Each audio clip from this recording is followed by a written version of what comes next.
Hi, BK. It's Mr. Matt and Miss Alina. She's back for week number 21. I missed you all so much last week. And we missed you. Oh, thanks.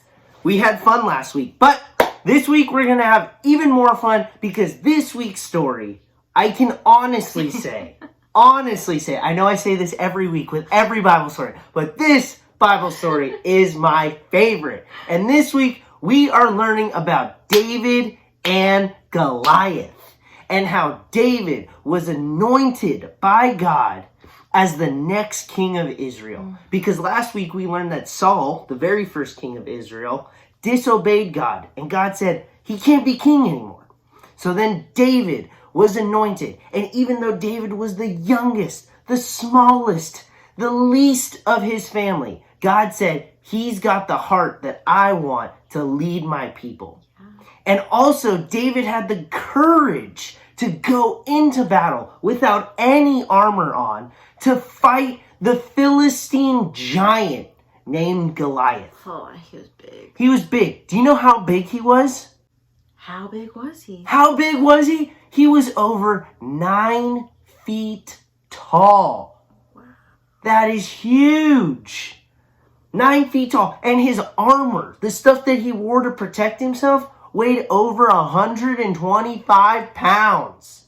That is ridiculous. But David went into battle against Goliath without any armor on. All he had was a slingshot and a couple smooth stones. And God was with David every step of the way, and he was able to defeat Goliath with God's help. We are so excited for you to learn about all of this in this week's Bible video. Uh-huh. And because we are in a new unit, that also means we have a new Bible verse. A new Bible verse and a new Bible point. But first, the Bible verse. All right. Our Bible verse comes from Psalm 145, verse 13. It's a little longer, so you guys are going to might take a little while to memorize it and get it through. Luckily, we got a couple weeks with this one. Yes, and we have our hand motions. Are you ready? Are you ready? I'm ready. I'm ready. Are you ready? I think you are. Let's do it. Okay. Your kingdom is an everlasting kingdom, and your dominion endures through all generations. The Lord is faithful in all his words and kind in all his works. It's a little hammer. Little hammer. And this is generations. Grandpa, Dad, son, or grandma, mom, daughter, all the generations. Uh-huh. You guys got it? Children. Do we need to do it again? I think so. I think we need to. Okay, here we go. Okay. Psalm 145, 13. Your kingdom is an everlasting kingdom, and your dominion endures through all generations. The Lord is faithful in all his words and kind in all his works. And that is our Bible verse. Yeah. What's our Bible point? Our Bible point for this unit is, how is Jesus the perfect king? Ooh. That's the question. How is Jesus the perfect king? The answer is, Jesus perfectly rules over the universe as the King of Kings. And that's why we're talking about his everlasting kingdom. And his dominion endures forever. He is the King of Kings. And that is the God we get to serve. Yeah. It's so awesome. All right, Miss Alina, what is our family activity this week? Ooh, our family activity is a fun one. You guys get to go into a closet that is not your own, or drawers that are not your own. Ooh. You have to find some big clothes. Clothes that So- will definitely not fit you. Huge, Yeah. baggy clothes. Uh-huh. And put as much on as you can until it like almost weighs you down. And that is just a little snapshot of what David felt when he put all of the armor on that Saul wanted him to wear into battle. Before he said, I don't need this. I got God. Yeah, he was probably falling over. Oh. As we've all probably seen in VeggieTales. Yeah. All right, BK. Well, we love you. We hope you enjoy this week's video. We're praying for you, and we can't wait to see you next week on BK Online. Bye. Bye.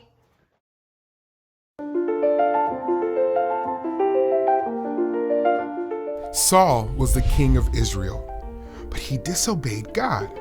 So God chose a new king for Israel, a better king. God sent Samuel to Bethlehem to visit a man named Jesse. One of Jesse's sons would be Israel's next king. Jesse had 8 sons. Jesse's oldest son was tall and handsome. When Samuel saw him, he thought, this must be the one God chose to be king. But God told Samuel, he's not the one. Do not pay attention to what he looks like. You look at what you can see on the outside, but I see the heart. One by one, Jesse's sons approached Samuel, but God had not chosen them either. Do you have any more sons? Samuel asked. Yes, Jesse said.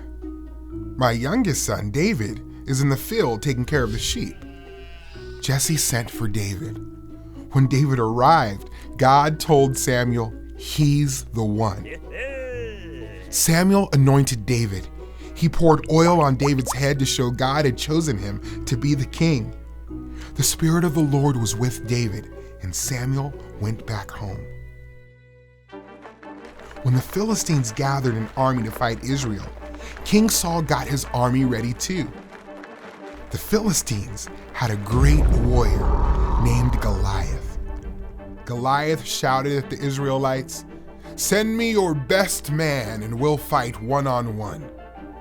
But none of the Israelites wanted to fight Goliath. They were afraid of him. One day, Jesse told David to take food to the battlefield. David's brothers were in Israel's army. David saw Goliath and how the Israelites were so afraid. David turned to King Saul and said, "I'll fight him."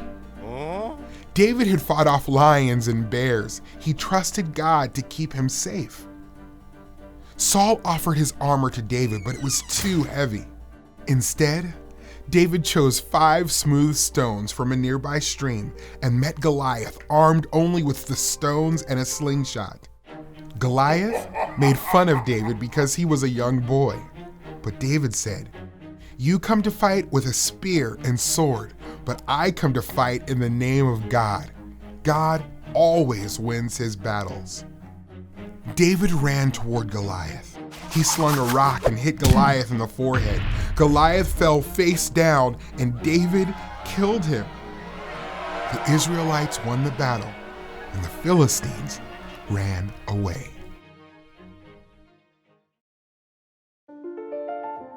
David did not look like a king or a mighty warrior, but God chose him to be king over Israel and gave him victory over Goliath. The Israelites were too weak and afraid to face Goliath.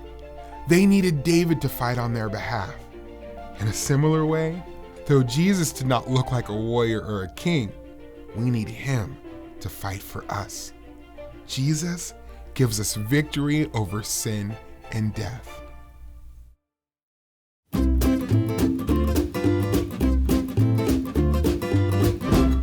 Hey there, I'm Pastor Brian, and it's time for Questions from Kids. Today, Mia from Fall River, Massachusetts asks, I'm a Christian, but I still feel afraid a lot. Is it wrong to feel afraid? Mia, let me give you the big answer to that question right off the bat, and it is this. No, it's not wrong to feel afraid. We all feel afraid about something. And really, I think it helps to think about today's Bible story to understand how we are supposed to handle the fear that we feel. Think about the story. So you had the Israelite army who were afraid of Goliath, which is understandable because he was huge. He's this great warrior. And all the Israelite warriors were afraid to go out and face him. And then David comes along and he sees that Goliath is making fun of God, and he had no patience for that. So David goes out and he faces off and fights Goliath. Now here's the thing. Surely David was still afraid. But here's the difference. The Israelite army was afraid, and that caused them to fail to act on God's behalf. They sat there silently as God was mocked by Goliath. David, on the other hand, was afraid but still acted in faith, trusting in God, even though he was afraid. And there's the difference. It's okay for us to feel afraid, but what we don't want to have happen is that to paralyze us and be disobedient against what God has called us to do. So here's a big idea. When you're feeling afraid, remember that Jesus has gone before you. He has fought for you. He is with you. He has defeated the greatest enemies we have of sin and death. And so when we're afraid of things, we can remember that God has given us Jesus to be with us, to fight for us. So really, he's taking care of us, our greatest enemies. What do we have to be afraid of then? And so that should give us confidence and hope that we can still act even though we feel afraid. But there's another thing here, and that is this, that God has given us the Holy Spirit. Remember, the Holy Spirit is always with us. So when we feel afraid about something, we can pray and ask God to help us and ask the Holy Spirit to help give us courage that we need. Courage is not acting in the absence of fear. Courage is acting even when we do feel afraid. And that's what God has given us, the ability to be courageous for him because we know who he is and what he has done and what he will do, taking care of us even when we feel afraid. So what are you most afraid of? And how can trusting God help you overcome that fear that you feel?